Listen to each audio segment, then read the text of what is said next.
Hello! Alright, peeps. Today we're going to talk about your role as an upline. Now, I know not all of you have a downline yet, but this is still something that's really important to think about, to plan ahead for when you do have a downline. Just because there are some things that you need to take care of and be aware of and do as an upline to be the most effective. So number one, be there for your team. I know sometimes it can be frustrating if people ask the same questions 972 times. I know sometimes it can be frustrating if you've explained stuff to people and they just aren't getting it and they keep asking you the same thing. But we have to remember that everyone on our team comes from a different background, has different experience levels when it comes to direct sales, when it comes to technology and stuff like that. So we just need to be open-minded and be willing to help people through their hard times. But that doesn't mean that you have to do everything for them. The one thing that I love about Posh is they give us the tools to learn ourselves how to do things. So we have the academy that teaches us how to be awesome. We have all kinds of trainings, Tuesday trainings, stuff like that, that teaches us how to be resourceful for ourselves. So if someone's asking you the same questions a million times over, it's okay to give them the link to the academy training or ask them if they've done their academy classes. Just to kind of remind them that they're there for that, and they're doing themselves a disservice if they're not doing those classes. I'm super jealous of anyone who has the academy classes because it wasn't around when I joined. So now the fact that that's there, I really try to direct my girls to make sure that they're getting their academy classes done. Secondly, eventually you're going to have a downline that spans 10, 11, 12, 25 levels.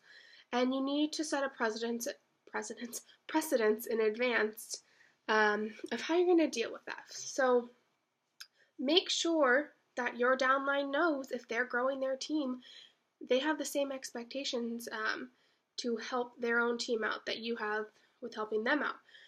Don't let them just pass it off to you and only let you do the work. They need to be a leader too. And it's okay to kind of have those come to Jesus moments with them sometimes. Tell them, hey, you can help them by doing X, Y, Z. I can't be around all the time. That's your downline. You're a leader.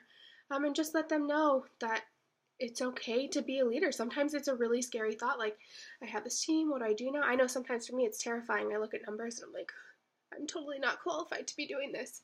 But you just have to kind of take the bull by the horns and do it. On a more sensitive note, please don't get upset if your downlines don't end up doing things with their business. If they're a kidnapper, whatever it is, you don't know what's going on in their life. Even if they tell you some of it, you don't know all of what's going on in their life. So just be there, check in with them, make sure everything is going okay with them. But if they don't answer you, they don't answer you. So maybe don't check in as much, but still be there for them, help them out when they need it, and still be a positive role model for them. This isn't to say that you should send someone 1.5 million samples because they're not willing to get their own. This isn't to say that you should run people's parties for them. This isn't to say that you should let them walk all over you. This is just me saying that we should be as helpful as possible without killing ourselves in the process.